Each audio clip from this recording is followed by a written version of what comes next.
Well, I think it's time to begin. Good morning, everyone. Good morning. For those who may not know me, I am Pastor Lynda Bigler, and welcome to the Me, a Leader, You're Kidding, Right? workshop. With me is my co-leader, Jeanne Tyler, and she'll introduce herself in a minute. I am currently not pastoring a church. I am on sabbatical writing my seminary memoirs this year, and I am from the greater Portland, Oregon area, and a member of the Disabilities Ministries Board. Jeanne. I'm Jeanne Tyler. I am an ordained pastor. I retired a year and a half ago from active ministry and from pastoral ministry, I should say. I'm enjoying my retirement by being more active on the United Church of Christ Disabilities Ministry Board. And I'm happy to be here with you. I would now like to invite you to introduce yourself, tell us where you're from, a little bit about what attracted you to this workshop. I'm Faith Burgess. I'm from San Carlos, California, which is in the San Francisco Bay Area, right between San Francisco and San Jose. I presently sit on Wider Church Ministries Board of Directors as a representative from National PAM, Pacific Islander Asian American Ministries. So I'm not representing Northern California, Nevada Conference, although I live there. I have hidden disabilities. I'm completely deaf in my right ear, and I have 55% hearing loss. So I wear a hearing aid, and without my hearing aid, I'm pretty much deaf. And I've lived with that since 1982, when my third child was born. And I have what they call Meniere's syndrome, which is fluctuating hearing loss, vertigo, and lack of balance. And at that time, when it was diagnosed, my hearing in my left ear was perfect. My hearing in my right ear went up and down. And I discovered it just by chance, because we were laying in bed and I turned on the radio real soft, and I rolled over to lie on my husband's shoulder, and I couldn't hear the radio. So I thought, oh, something's wrong, and I rolled over, and I could hear it, and it was like, wait a minute, what's going on here? So it was strictly by accident that I found it, and I went through all the tests and experienced some real bad vertigo where, the room just spins and you're nauseous and everything. And I love Great America rides, the ones that go loop-de-loop, and I can't even ride a Ferris wheel anymore. Those suspension bridges set off my vertigo. But anyway, my other hidden disability is orthopedic. I have 3 herniated discs and a pinched nerve in my lower back, and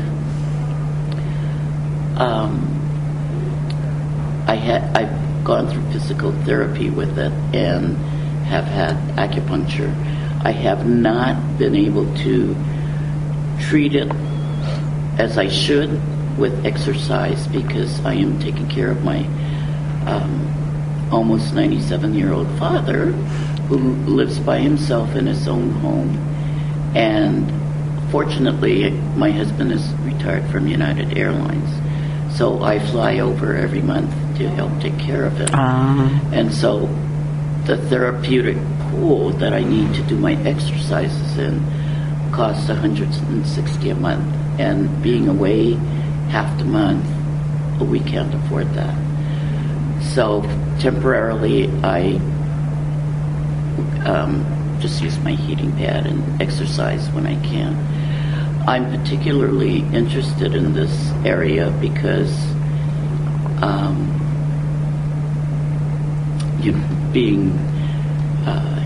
having two hidden disabilities, people don't always know, and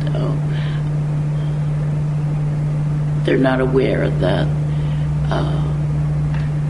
like, I can walk, but I can't walk for long distances for this General Synod because I'm a delegate and I need to go from place to place. And it's an all-day thing where I'm sure I'm not going to be able to lay in my heating pad after lunch. I've ordered a scooter, and people are real surprised, like, "Oh, Faith, what are you doing?" They're surprised when to know that I have a handicap placard. And you're not really handicapped, why are you? So I do have a sensitivity to that. I also am a retired special education teacher, and I have experienced 40 years of working with mostly all disabilities in children and youth, young adults. I'm also here because I'm very interested in this particular area that I think needs to be focused on in our National United Church of Christ. Thank you, Faith. I'm sorry it took so long. That's all right. My name is Annie Strength, and I'm here representing Trinity Presbyterian Church up in Santa Ana, California, which is like Tustin near Irvine. Mm-hmm. And I have a husband, and I have a son, Connor, who's 18, who I adopted at birth. I helped pull him out, which was a very rewarding and amazing experience.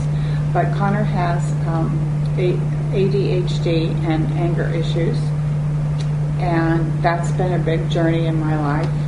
And I have become very interested in the ADHD issues of the world. And to me, they are hidden disabilities. And the more I talk about it, and the more I observe, I think it's a huge issue, bigger than people really want to recognize. I have some knee issues, so I didn't really think of myself as disabled, but now that you've been speaking about it, I thought, yeah, I kind of have some of those issues coming down the pike. But I wanted to attend this conference because I believe, very strongly in the need for more awareness and education in this country for mental illness. I think, and I'm also at that point in my life, I work for Aflac, I sell Aflac insurance, but I'm, kind of on the cusp of retiring, and I'm in a great class called the Master's Program through our church, but it's trying to recognize what God's message is to me for sort of the last half of my life. And I've always been active in volunteerism and in leadership roles, so I'm anxious to kind of hear what God's telling me in my own potential as a leader, because I've heard from some of my church members that I have leadership potential, but I'm just trying to really discover and identify where I can use my gifts effectively within the realms of disability and beyond that too. How old is Connor? Connor's 18, but he's just moved to Georgia for the summer, possibly longer, to live with his birth family. So that's kind of going through heartache. It is and it isn't. If you look at it on a positive, it's a very happy situation for him, and he's working full time right now this summer, and that's good for him. He needs to grow up a little more, and so he's getting probably some good life lessons. So I'm trying to view it in a positive way. But from the loss of having him, my mother's I'm trying to deal with some of that too. So. Is this the first time he's with his birth family? Yes. And so it's big. But this listening to our last speaker it was very helpful, to understand that, the hope and that God gives us, and all of the things, that the 5 points that she covered were very cathartic. And because I'm not depressed, but I'm certainly dealing with some loss. So it was great to hear her speak. It was actually very encouraging for me. It made me feel a lot better. You have given him a good foundation upon which to continue his personal life journey. I hope. You do your best. Yeah. We've kept him busy in scouting and the church, and he's a work in progress for sure. But I do think he's got a good heart. It's there, and these teenage years are so rough. Boy, that's another whole subject. But I know. My daughter, who's 31 now, says, "Mom, it's amazing you let me make it through my teenage years. Gosh, were we stupid?"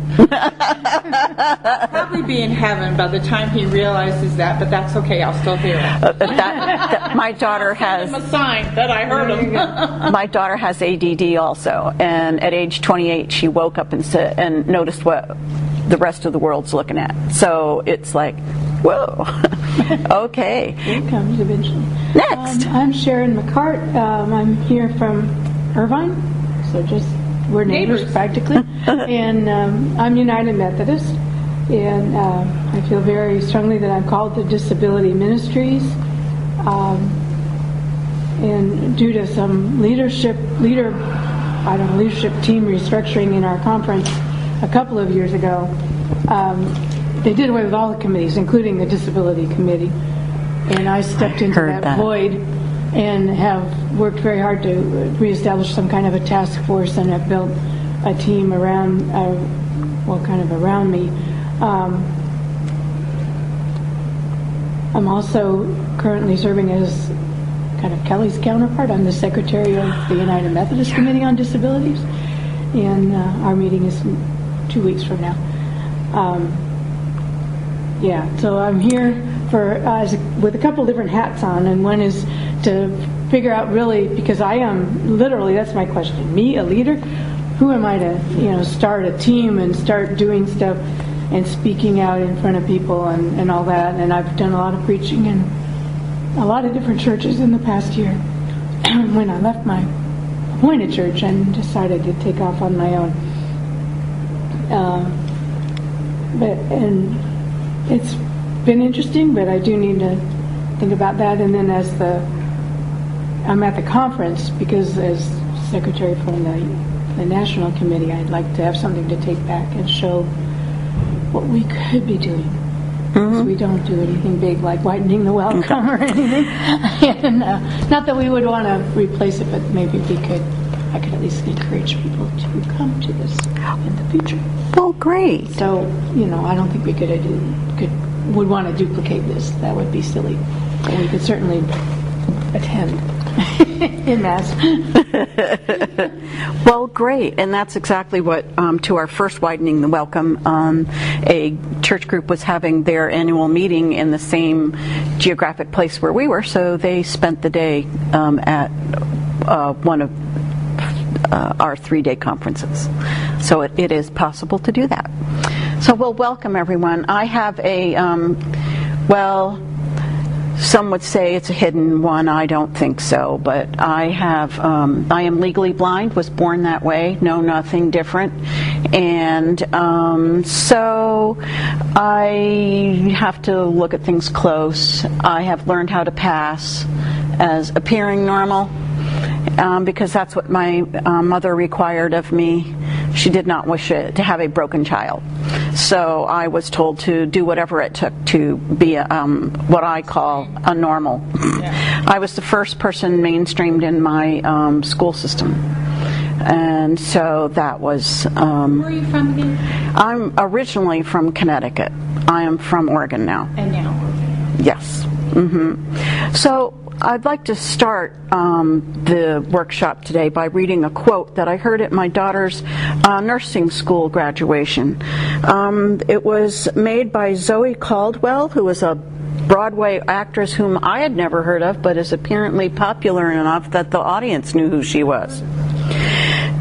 She's an older woman, and older in my, since I'm turning 60, older means anyone older than me now. And here's what she said. She talked a lot about disability, and I wish I could have talked to her one-on-one. Instead of being helped to find our strengths, we are constantly shown our weaknesses.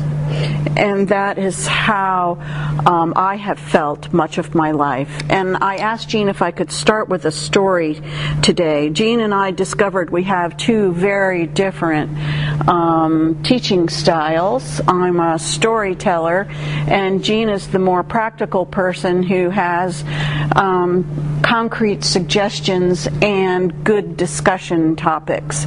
So I'm going to start with a story, and then we'll see where we go from there. And my story I'm telling today is the picture, because to me it's the start of how you are perceived by others as a leader. Batter up. It's a gorgeous day for baseball. You know, one of those spring afternoons where the sky is blue, it's not too hot, not too cold. Clouds shade the sun now and again.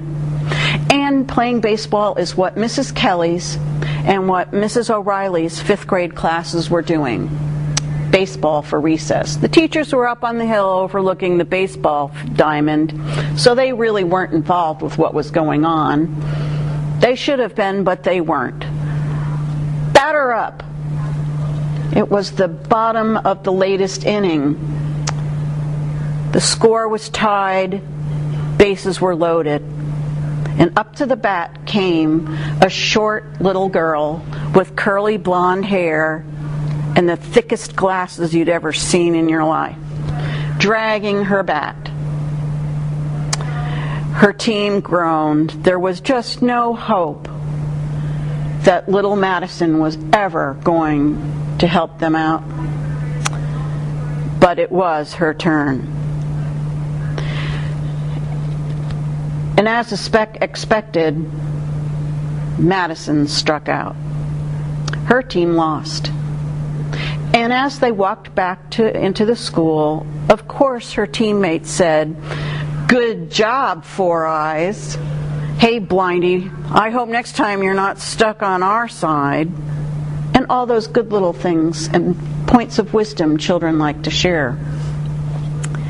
It was gym class the following week, and they had a new gym teacher. Their last gym teacher, well, she was having a baby and couldn't work anymore, so there was a new gym teacher. And she too noticed that Madison could not hit the ball worth a darn. So she called Madison over and said, "You know what, I think we have a new job for you." And she took Madison out to the pitcher's mound. And Madison herself thought this teacher was crazy. How could you ever pitch a ball when you couldn't even see home plate? "Well," the teacher said, "here's what we're going to do. You're going to throw the ball to where you think home plate is. And every time you hear me shout strike, you're going to remember what your arm felt like when you threw that ball, so that you can throw it again and again just like that." And that's what Madison did. And Madison went on to be a pitcher of no-hitters. Madison's story is my story. But to become a leader, the first thing I think you need is you need two things. One, you need to learn that others find potential in you in ways that you cannot possibly know about yourself. They see a spark in you. They see a place for you that you wouldn't even consider. And the other thing is, we need to follow when someone asks us to do something outside our comfort zone. "You have to be kidding," would be Madison's words. And the answer is no, you're not kidding. We're not.